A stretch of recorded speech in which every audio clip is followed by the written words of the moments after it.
Welcome everyone, Ben Reedy here, founder and managing editor of MBA News Australia. We're Australia's leading source of news, views and information about doing an MBA in Australia. Thank you for joining us today.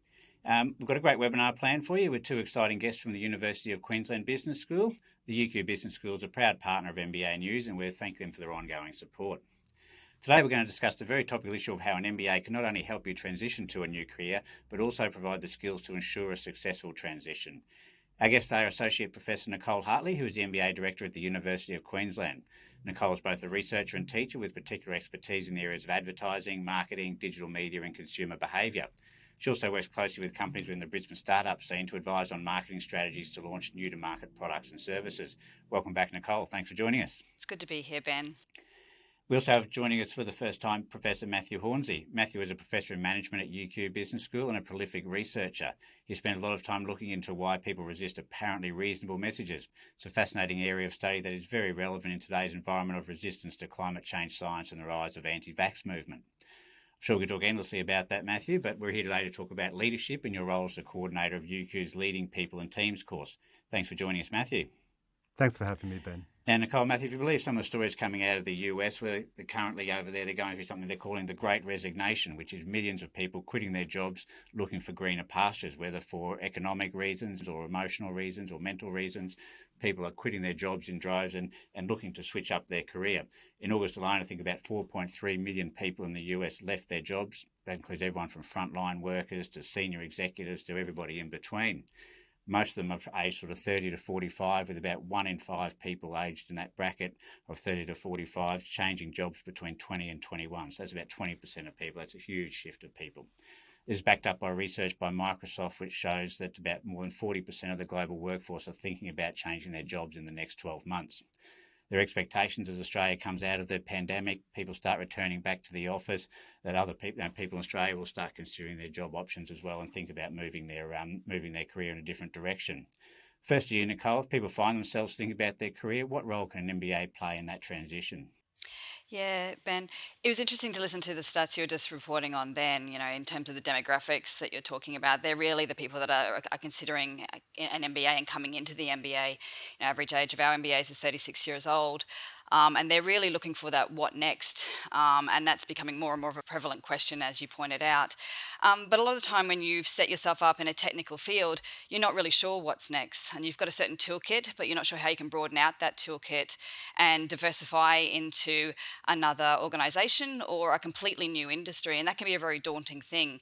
So I think an MBA is really critical in this space because it actually not only teaches you discipline skills and knowledge that you need to kind of broaden out your business acumen and understand what business is all about and where it might suit and fit your interests better, but also to provide you with a pathway through that career transition. So we strongly support our MBAs through our careers and professional development team, and we embed within the program a wide range of opportunities for students to not only focus on, what's their role knowledge is, but more and more careers are not just roles, they're skills and capabilities, and a lot of these skills and capabilities are transferable. So to focus on developing and honing those skills and capabilities so that you can actually be best placed for the transition that you're going to make. Now, I think I mentioned before, one of the great values of the MBA is it is a generalist degree. Most people in their career will come out of school or at a younger age, pick a specialisation they want to do, whether it's accounting, plumbing, carpentry or the law.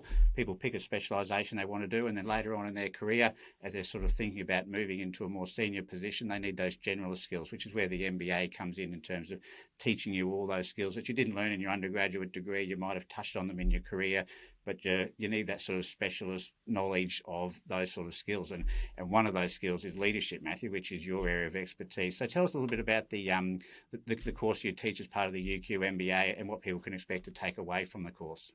Yeah, just reinforcing what Nicole was saying. I mean, an MBA is just such an amazing opportunity to reimagine yourself and to reimagine your career. And I think leadership skills is such a critical component of that. I do think of leadership skills as being like a career passport. So people with that leadership passport, they're the ones who can smash through the career ceilings within their sector so they can demonstrate to the people around them that they're not just a great technician, they're ready for that more senior leadership role. But it's also people with that leadership passport that are best able to do what we're talking about, which is that pivoting across sectors, across industries, having that flexibility and freedom. And so that's one reason we really prioritize leadership skills in the UQ MBA. Um, Another reason is that developing leadership is a great way of future proofing your career. I mean, it's leadership is never going to go out of fashion. It's just one of those things that you can't outsource it. It's not going to be replaced by AI. I think great leadership is always going to be the most sought after quality in corporate life. And I think for everybody, there comes a point where their career progression and career success is going to be synonymous with the extent to which they can demonstrate those leadership skills. I think a lot of things, something a lot of people struggle with is the ability to learn leadership. We all know about those natural leaders, people like Steve Jobs or Bill Clinton, those people with a natural ability to speak and lead people. But is it something that somebody who's wondering about their leadership ability, is it something you can learn? What are the skills and techniques that you can take with you out of the MBA to become a leader if you don't think you're up to it?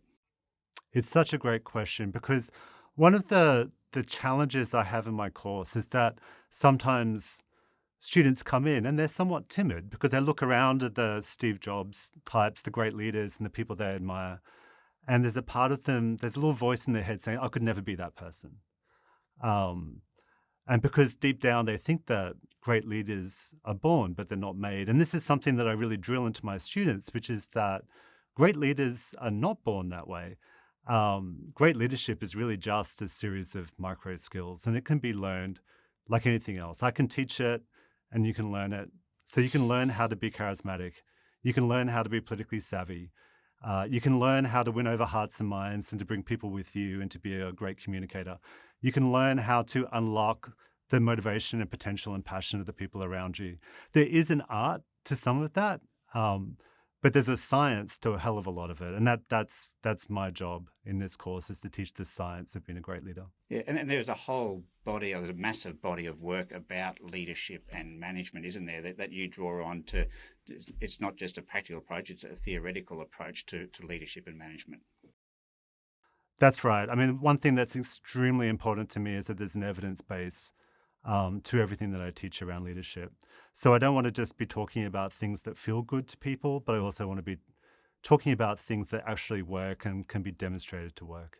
And what are some of those if you had somebody who was not confident about their leadership ability, you had 5 minutes with them, what's the one thing that you might sort of say to them to reinforce the ability that you can be a leader in the future?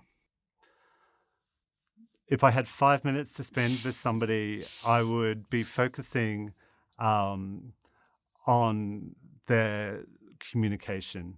I think that all leadership, all charisma, all passion, even authenticity is a series of micro communications.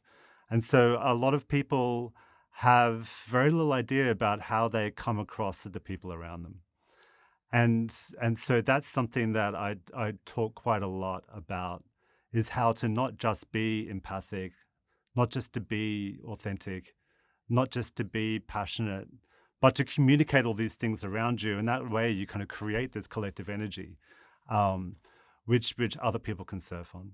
Now, Nicole, just I know it's an area you're passionate about, and it sort of links in a little bit to leadership, which is the idea of collaboration and working collaboratively in a team, working with other managers, working with a board of directors, working with your direct reports in the business.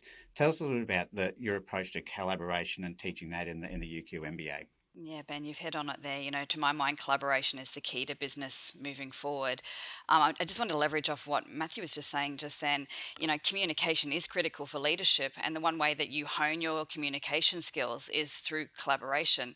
And collaboration can come in so many different ways, and we see this evolving as new opportunities, increased connectivity happen within work environments. We've got now hybrid teams, high-performing teams, remote teams, all of these different ways in which we work. But the way in which we collaborate and we communicate with each other in those teams is critically important to best business outcomes. I think the other part that's linked into leadership that Matthew was just talking about too is that we're seeing more and more hierarchical structures of leadership sort of dissolve into these collaborative teams of C-suites even working together. So at that high leadership level, you've got CEOs working with other chief executive officers to make collaborative decisions and to make the best decisions they possibly can.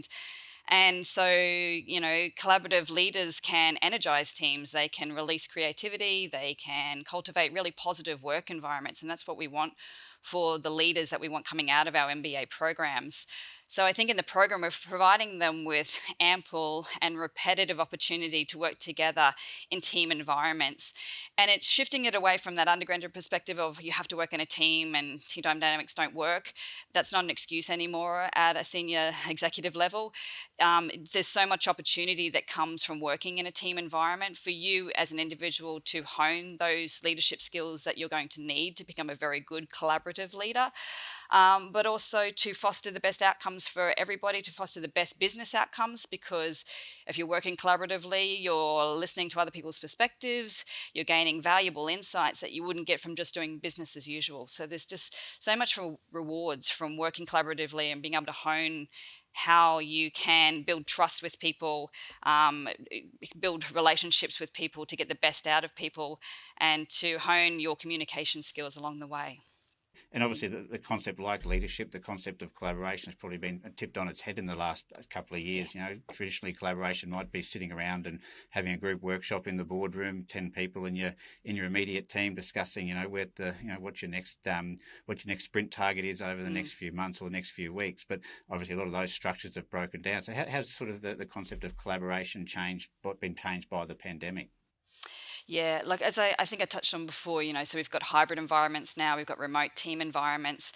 And when people think about that, they think about people maybe working at home and they're working with other people in their organization.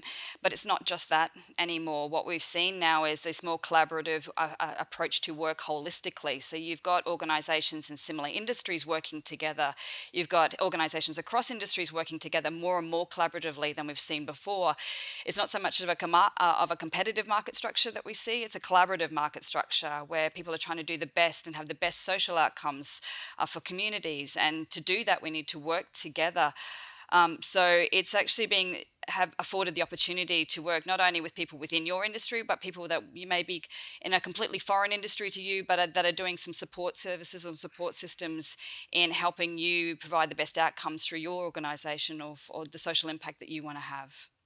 Now, obviously, collaboration and leadership, it sort of both of them are underpinned by something that I wasn't aware of until we had a sort of discussion before this webinar, was this concept of self-awareness and how you become a better leader through self-awareness, how you become a better collaborator with people in your organisation internally and externally as a manager. Matt, just to explain the concept of self-awareness in leadership and why it's such an important concept.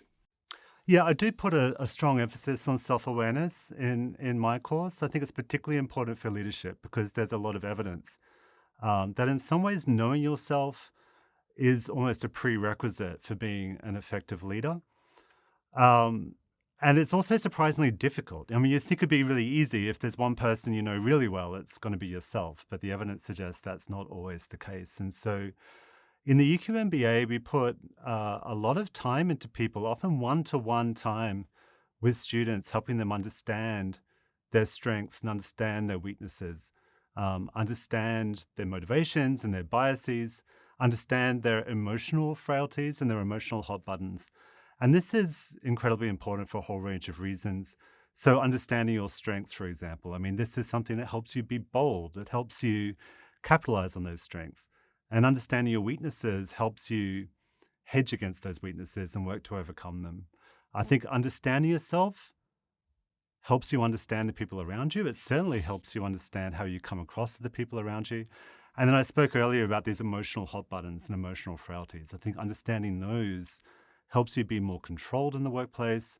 It helps you resist being controlled and manipulated by other people. It helps you emotionally regulate. It helps you separate good instincts from bad instincts. It's honestly one of the most fun things to teach is self-awareness, but it's also one of the most important because it's something that you can always carry around with you, those self-awareness lessons. Yeah. It doesn't matter what stage in your career at or which career path you go down. You can always draw on those to your advantage and to give you that confidence going forward. Yeah, and obviously that's quite a philosophical approach to it. A practical sense, is it just about asking yourself questions? What are my skills? What are my weaknesses? Asking your staff, the people who report to you, what are my skills and weaknesses? Or asking mentors, what are my skills and weaknesses? It's just about understanding yourself as a manager better. I think there's limits to the extent to which you can do it just through self-reflection, because our impressions of ourselves are often warped by certain well-known biases. And so, to a degree, there's self-reflection element to that. But there's also what we need to know is to get that feedback from the environment around you about how you're coming across. And and I think that this is actually a really fun part of the process is to get people to go beyond superficial stereotypes of what they are and how they come across and to really drill down into these things that sometimes you don't spend a lot of time thinking about, but are driving your behavior with or without your permission. And so that's something that's threaded through just about everything we do in this course on leadership. And Nicole, throughout the MBA, obviously leadership is a key factor of the MBA. There's the leadership course, the specific leadership course that Matthew teaches. Is it something that goes through all the different other aspects of the MBA program, from the 9 core courses to all the electives? Obviously, leadership is that number one factor that differentiates people in the workplace as somebody who can make a business succeed or fail.